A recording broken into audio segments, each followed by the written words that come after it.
Ekiti Television, taking you further.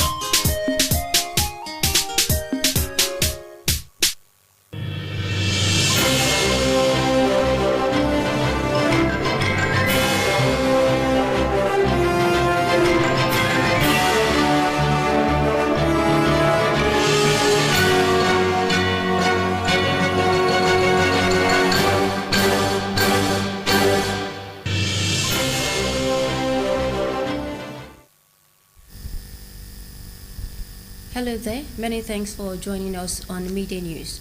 I am Shola Fumi Oguntuashi.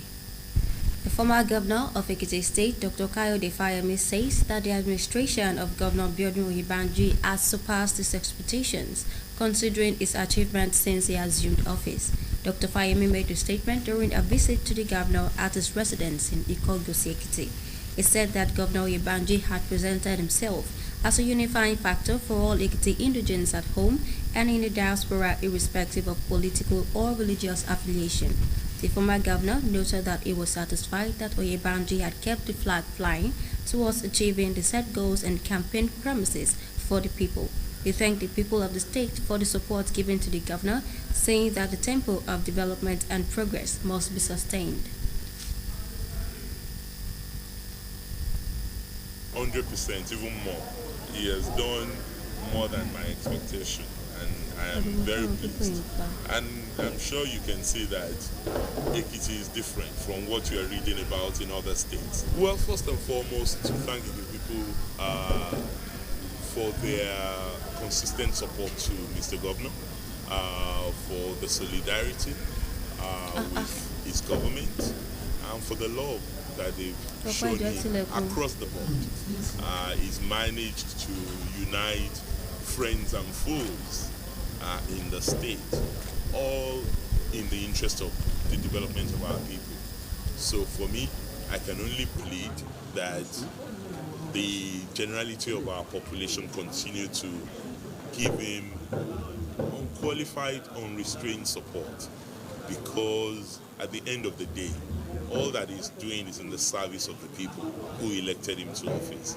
And all that the rest of us can do, surrender our support in whichever way he has solicited for it, and even in ways that he may not have solicited for it, that we deem fit for us to support. That's particularly the only service retirees like me can render to the governor of the state. 100%. A non-governmental organization, Seun Orolu Foundation (SOF), has identified with the elderly and people living with disabilities in the Ikere Ekiti by distributing food items and beverages to them. The initiator of the foundation, Mr. Seun Orolu, said the gesture was in the spirit of the season and promised to keep reaching out to the less privileged in the town periodically. IKTV reporter Sunday Daramola was at the St. John's African Primary School, Afao Ikere Ekiti open field, the venue of the event. The report.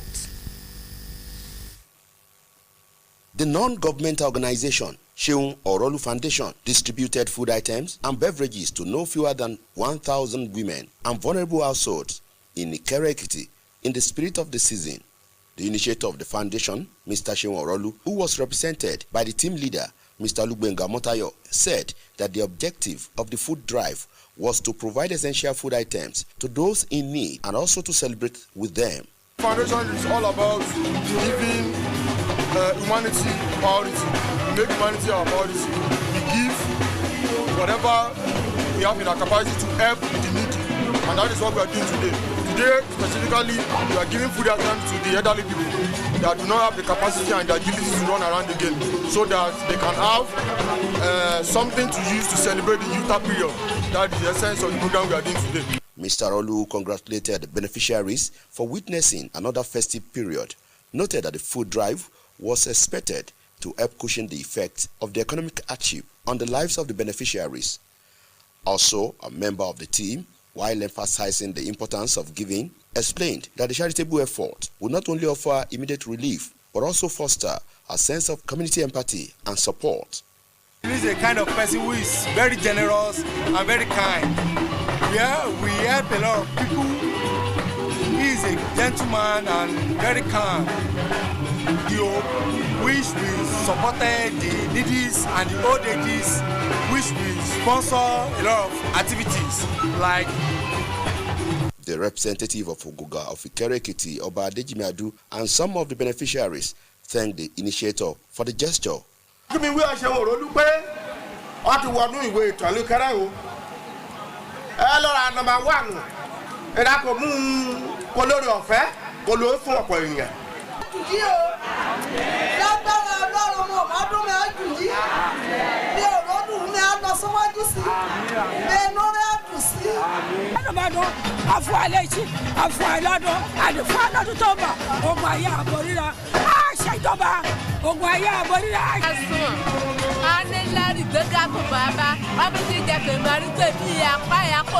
The Sheun Orolu Foundation also extended ends of fellowship to people with disabilities at the event.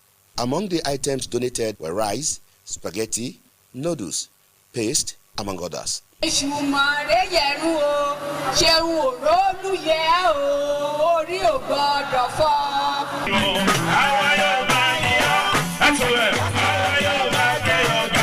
Sunday, Daramola, reporting. The Senate leader, Okoyemi Bamidele, has revealed that the National Assembly will pass the 2024 appropriation bill on Saturday to sustain the January-December budget cycle. Senator Bamidele, who gave the information during a session with journalists in Iroyin, revealed that all federal lawmakers would have to cut short their holidays to ensure the speedy passage of the 2024 appropriation bill. He said that the federal government will from next year go after economic saboteurs who are making life difficult and unbearable for Nigerians. President Bola Tinubu has advocated joint responsibility and closer collaboration between the federal and state governments to foster rapid infrastructural development across the country. Tinubu gave the information when he hosted members of the Nigerian Governors Forum and GF Artist Ikoyi residents in Lagos submitted that governors from the 36 states should do away with the federal, state, or rural road classifications but join forces on development. He seized the opportunity of the visit to update the governors on the step he had taken on the 27.5 trillion naira 2024 appropriation bill. President Bola Tinubu has commended Governor Simi Fubara of Rivers State in resolving the political impasse between him and the Minister of the Federal Capital Territory, FCT, Nyesom Wike. Speaking during a meeting with the Nigeria Governors Forum at his residence in Lagos, the president reiterated his condemnation of the latest killings in Plateau State. President Tinubu acknowledged the presence of Governor Fubara of Rivers State at the meeting, commending him for his efforts to peacefully resolve the political challenges in the state. The Central Bank of Nigeria, CBN, has assured depositors of the safety of their funds in Nigerian banks, reiterating the health of deposit money banks in the country. The Apex Bank, in a statement signed by its Acting Director of Corporate Communications, Hakama Sidi Ali, dismissed reports that the federal government would take over some CBN-supervised banks after the outcome of a report by CBN Special Investigator Jim Obazi. The CBN encouraged the public to continue their regular activities without being alarmed by reports that have not emanated from the CBN about the health status of Nigerian banks. The CBN is fully equipped to carry out its statutory duty of upholding a stable financial system in Nigeria. Ondo State Governor Rotimi Akeredolu is dead. The governor died at the age of 67. According to reports, Akeredolu passed away earlier today at around 2 in the morning while undergoing treatment in a German hospital. He passed away after battling prostate cancer and leukemia, two conditions that had kept him unable to move for several months. A chieftain of the ruling All Progressives Congress in the state said arrangements were being concluded to swear in his deputy, Lucky Ayedatiwa. Also, the former Speaker House of Representatives, Umar Abba, is dead. The Kano State lawmaker passed away in Abuja in the early hours of today at the age of 65. His remains will be buried in Abuja according to Islamic rites.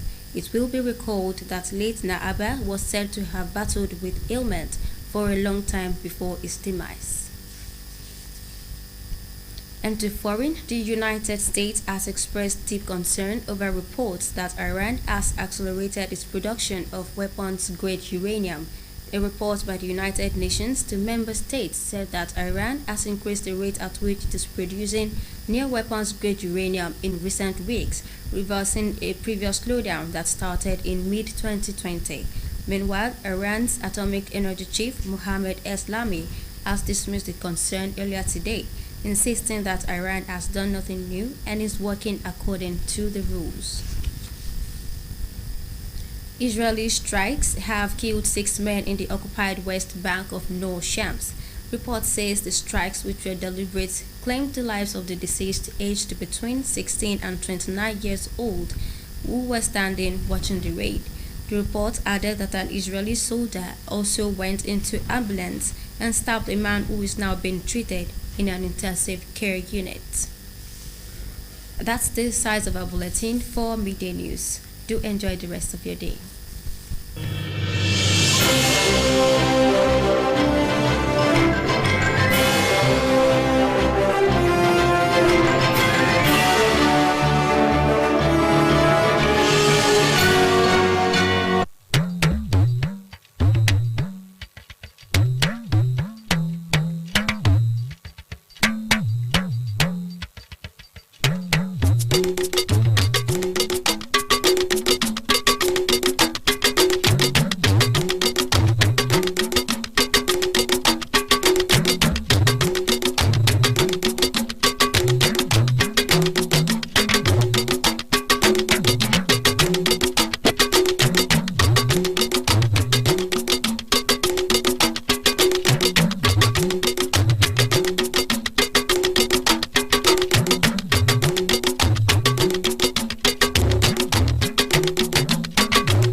Ẹ̀kásán ẹ̀sìkáàbọ̀ sórí ìròyìn Ọjọ́kanrí Bùkọ́lá Adébùkọ́lá lórúkọ tèmi.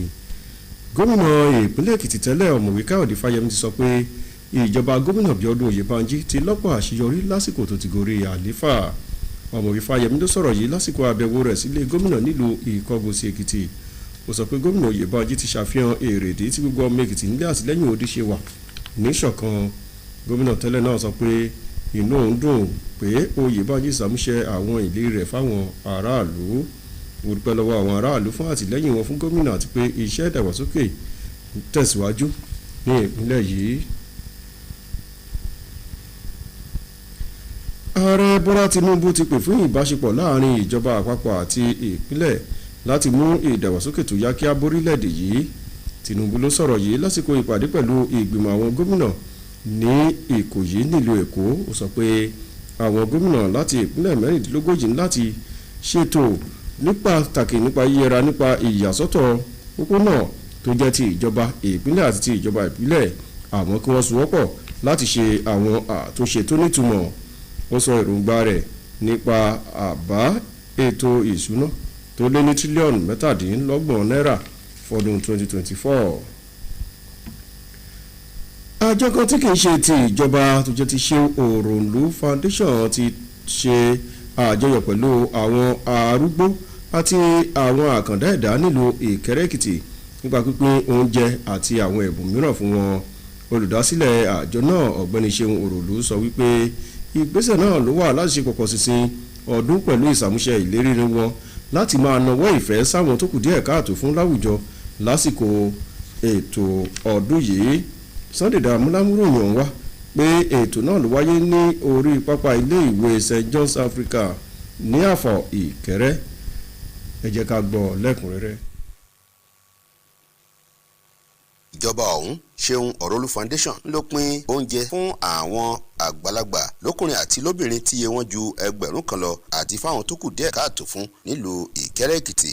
Olùdásílẹ̀ àjọ ọ̀hún Ọ̀gbẹ́ni Ṣeun Ọ̀rọ̀lú tí ẹni tó léwájú ikọ̀ àjọ ọ̀hún Ọ̀gbẹ́ni Olúgbénga Mọ́táyọ̀ ṣojú fún sọ wípé ìrèdí tí wọ́n fi pín oúnjẹ náà ní láti rí wípé àwọn tó kù díẹ̀ káàtó fún ni wọ́n ṣe ọdún pẹ̀lú ìdùnnú.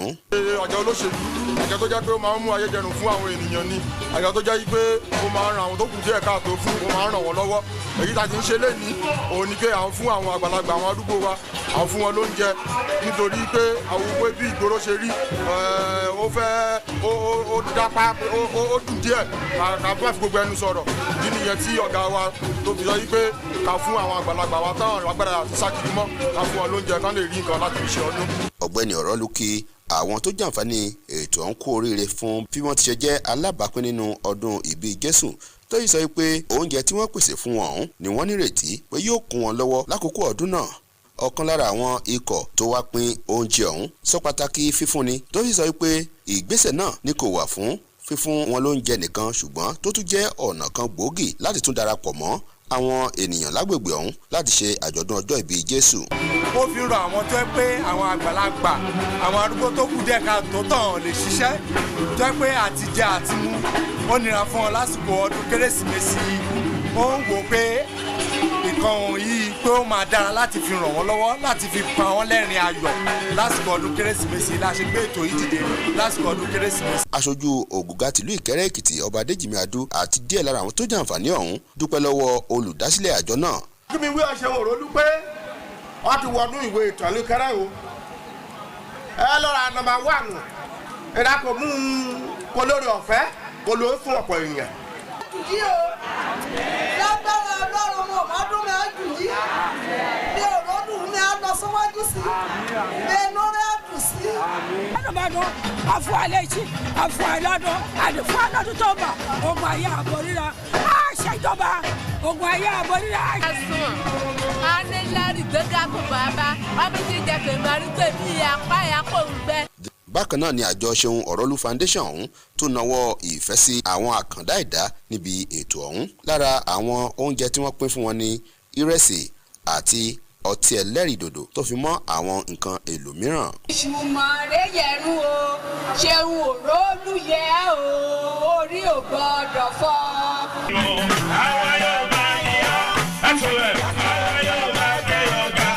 Sunday Dàrámọ́lá ló ń jábọ̀ ròyìn. Olórí ọmọ ẹgbẹ́ tó pọ̀ jùlọ nílé aṣòfin àpapọ̀ orílẹ̀-èdè yìí Ọ̀pẹ́yẹmí Bámidélé ti sọ wípé ilé aṣòfin àpapọ̀ ni yóò bọ̀wọ́ lu àbá ètò ìṣúná ọdún 2024 lọ́jọ́ sátidé láti lè ṣàmúṣẹ ìlànà àbádòfin láti oṣù kìíní sóṣù kejìlá ọdún. Sẹ́nẹ́tọ̀ Bámidélé ló sọ̀rọ̀ yìí fáwọn oníròyìn nílùú Ìyìn Èkìtì sọ pé àwọn aṣòfin àpapọ̀ náà ni yóò mú àdínkù bá ààyè ìsinmi wọn láti lè bọ̀wọ́ lu àbádòfin ọ̀hún. Wọ́n ní ìjọba àpapọ̀ láti ọdún tó bẹ̀rẹ̀ ni yóò máa fi páńpẹ́ ọba gbé àwọn tó ń bá fẹ́ ṣe ìtàbùkù ètò ọrọ̀ ajé lójúnà àti mú ayé nira fáwọn ọmọ ilẹ̀ Nàìjíríà. Ààrẹ Bọ́lá Tinubu ti gbóríyìn fún gómìnà Simi Fubara àti ìpínlẹ̀ Rivers fún ìgbésẹ̀ rẹ̀ láti yanjú làásìgbò òṣèlú láàrin rẹ̀ àti mínísítà fọ́rọ̀ olú ìlú ilẹ̀ yìí Nyesom Wike. Ó sọ̀rọ̀ yìí lásìkò ìpàdé pẹ̀lú ìgbìmọ̀ àwọn gómìnà nílùú Èkó. Ó ṣàtẹnumọ́ bó ṣe bẹnu àtẹ́lù ìṣekúpani tó ń wáyé ní ìpínlẹ̀ Plateau. Gómìnà ìpínlẹ̀ Ondo Rotimi Akeredolu ló ti jáde láyé. Gómìnà ló dágbére fáyé lọ́mọ ọdún 17. Ìròyìn sọ pé Akeredolu ló dágbére fáyé ní bí aago 2 àfẹ̀mọ́jú òwúrọ̀ òní níbi tó ti ń gba ìtọ́jú ilé ìwòsàn lórílẹ̀‐èdè Germany. Ó ti bá àwọn àrùn kan fínra láti ọjọ́ tó ti pẹ́ kó tó di wípé ó juwọ́ sílé ayé. Ìkànlẹ́gbẹ́ òṣèlú APC ní ìpínlẹ̀ náà sọ wípé ètò ti ń lọ lọ́wọ́ báyìí láti búra wọlé fún igbákejì rẹ̀ Lucky Ayédàtiwa. Bákan náà olórí ilé aṣòfin àpapọ̀ kejì tẹ́lẹ̀ rí Umar Naba ló ti dágbére fáyé. Aṣòfin náà tó jọmọ ìpínlẹ̀ Kánò ló jáde láyé nílùú Àbújá lówùúrọ̀ òní lọ́mọ ọdún 75. Wọn yóò sìnkú rẹ̀ nílùú Àbújá nílànà Islam. Ẹ̀hónà ti wípé olóògbé Naba ló ti ń kojú àìlera fún ọjọ́ tó pẹ́ báyìí kó tó di wípé ó dágbére fáyé. Ìròyìn ilẹ̀ òkèèrè orílẹ̀-èdè Amẹ́ríkà ló ti ń kọminú látàrí bí ilẹ̀ Iran ṣe ń ṣe àgbéjáde àwọn ohun ìjà olóró kan ní uranium. Ìròyìn sọ pé àjọ ìṣọ̀kan àgbáyé ti kìlọ̀ fáwọn ọmọ ìgbìmọ̀ náà wípé bí orílẹ̀-èdè Iran ṣe ń ṣe ìpèsè ohun ìjà olóró náà láti bí ọ̀sẹ̀ mélòó kan sẹ́yìn ló ṣeé ṣe kó léwu. Ìròyìn sọ pé orílẹ̀-èdè Iran alábòjútó ètò ẹ̀wọ̀n àmúṣagbára wọn Mohammed Eslami ló sọ pé kò sí nǹkan tó jọ irú ọ̀rọ̀ náà àti pé Iran kò ṣe nǹkan tuntun látàrí pé wọ́n ń ṣiṣẹ́ ní ìbámu pẹ̀lú òfin. Àkọlù tí orílẹ̀-èdè Israel pa ṣe ló ti ṣekú pa ọkùnrin 6 ní bèbè West Bank nínú Zams. Ìròyìn sọ pé àkọlù náà ló jẹ́ èyí tó ṣe ọ̀tọ̀ọ̀tọ̀ tó sì ti gbẹ̀mí àwọn kan tọ́jú orí wọn wà láàrin ọdún 16 sí ọdún 29 tí wọ́n dúró níbi tí wọ́n ti ń wòran. Ìròyìn fi kún wípé àwọn ológun orílẹ̀-èdè Israel ni ó tẹ̀síwájú tí wọ́n kọjá sínú ọkọ̀ gbókùú gbáláàrẹ̀ kó tó di wípé wọ́n ṣe àkọlù sí ọkùnrin kan tí ó ń gba ìtọ́jú. Ìlòkùn ìròyìn Ọjọ́kanri fún ti ọ̀sán òní ẹ tó dá pẹ̀lú wa ní àṣálẹ́ fún àkọ́tún ìròyìn títí dìgbà náà ire o.